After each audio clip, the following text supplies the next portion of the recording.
Life में engineer बनना हर किसी के बस की बात नहीं है, लेकिन नामुमकिन कुछ भी नहीं। अगर आप मेहनत और लगन के साथ कुछ बनना चाहते हैं और उसी दिशा में जाना चाहते हैं तो कोई भी आपको रोक नहीं सकता।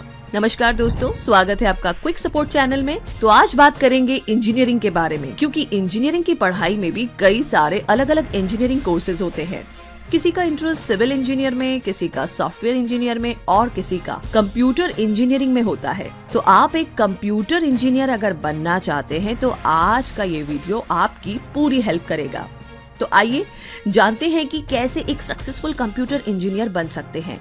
How to become a computer engineer. Computer engineering एक इलेक्ट्रॉनिक इंजीनियरिंग और कंप्यूटर साइंस का कॉम्बिनेशन होता है, जिसका फोकस कंप्यूटर के हार्डवेयर और सॉफ्टवेयर पार्ट को डिजाइन करने में इस्तेमाल किया जाता है। तो अगर आपको एक कंप्यूटर बनाना है तो ऐसे में आपको इलेक्ट्रिकल और कंप्यूटर साइंस इंजीनियरिंग का ज्ञान होना बहुत जरूरी है। इसके अलावा और भी कई सारी चीजें हैं कंप्यूटर इंजीनियर बनने के लिए। आइए जानते हैं वो कौन कौन सी चीजें हैं। कंप्यूटर दो चीजों से मिलकर बनता है, एक सॉफ्टवेयर और दूसरा हार्डवेयर पार्ट। तो आप एक कंप्यूटर इंजीनियर बनने के लिए इन दोनों में से किसी भी एक में स्पेशलाइजेशन कर सकते हैं। तो आइए जान लेते हैं सॉफ्टवेयर इंजीनियरिंग और हार्डवेयर इंजीनियरिंग में क्या फर्क है। सॉफ्टवेयर इंजीनियरिंग में आपको सॉफ्टवेयर डेवलप करना होता है। एक सॉफ्टवेयर इंजीनियर को सॉफ्टवेयर को बनाना, डिजाइन करना और टेस्ट करना होता है। सॉफ्टवेयर इंजीनियरिंग में आपको कोड लिखना होता है एक एप्लीकेशन या फिर सॉफ्टवेयर बनाने के लिए।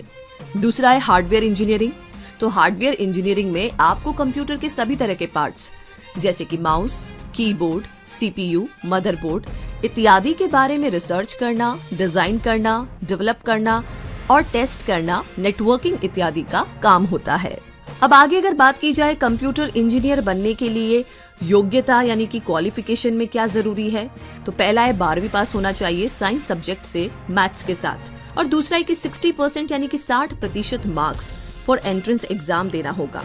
तो अगर आपको कंप्यूटर इंजीनियर बनना है, चाहे वो सॉफ्टवेयर पार्ट में हो या फिर हार्डवेयर पार्ट में, सबसे पहले ना आपको 12वीं क्लास पास करना होगा और साइंस सब्जेक्ट के साथ। ये ध्यान रहे आपके पास 12वीं में मैथ्स सब्जेक्ट होना बहुत जरूरी है, और इसके साथ ही आपके 12वीं में कम से कम 60% मार्क्स तो होने ही चाहिए। तो इसके लिए आप 11th में साइंस सब्जेक्ट चुने मैथ्स के साथ, फिर 12वीं पास करें और 12वीं में कम से कम 60% मार्क्स के साथ आपको वो पास करना जरूरी है। और आगे अगर एंट्रेंस एग्जाम के लिए अप्लाई करने की और क्लियर करने की बात हो तो 12th के फाइनल एग्जाम के समय आपको कंप्यूटर इंजीनियर बनने के लिए एंट्रेंस एग्जाम भरने होंगे, और कंप्यूटर साइंस इंजीनियरिंग जिसे हम CS भी कहते हैं उस सब्जेक्ट को चुनना होगा और इस एग्जाम को क्लियर करना होगा। तभी आपको किसी कॉलेज में एडमिशन मिलेगा जहां से आप कंप्यूटर इंजीनियरिंग की पढ़ाई पूरी कर सकते हैं।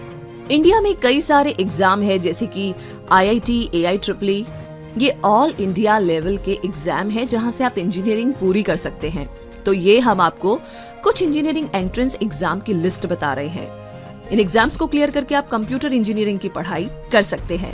पहला है all India engineering entrance exam यानी कि AIEEE, दूसरा है बिटसेट, तीसरा है कॉमेट के अंडर ग्रेजुएट एंट्रेंस टेस्ट यानी कि COMED के, चौथा है Delhi university combined entrance examination, fifth है MCET EAMCET यानी कि engineering, agriculture and medicine common entrance test, छठा है गोवा कॉमन एंट्रेंस टेस्ट यानी कि CET, सातवां है Indian institute of technology joint entrance exam यानी कि IIT JEE, आठवां है केरला लॉ एंट्रेंस एग्जामिनेशन यानी कि KLEE, नवा है उड़ीसा जॉइंट एंट्रेंस एग्जाम यानी कि JEE, और 10वां है SRM university engineering entrance exam.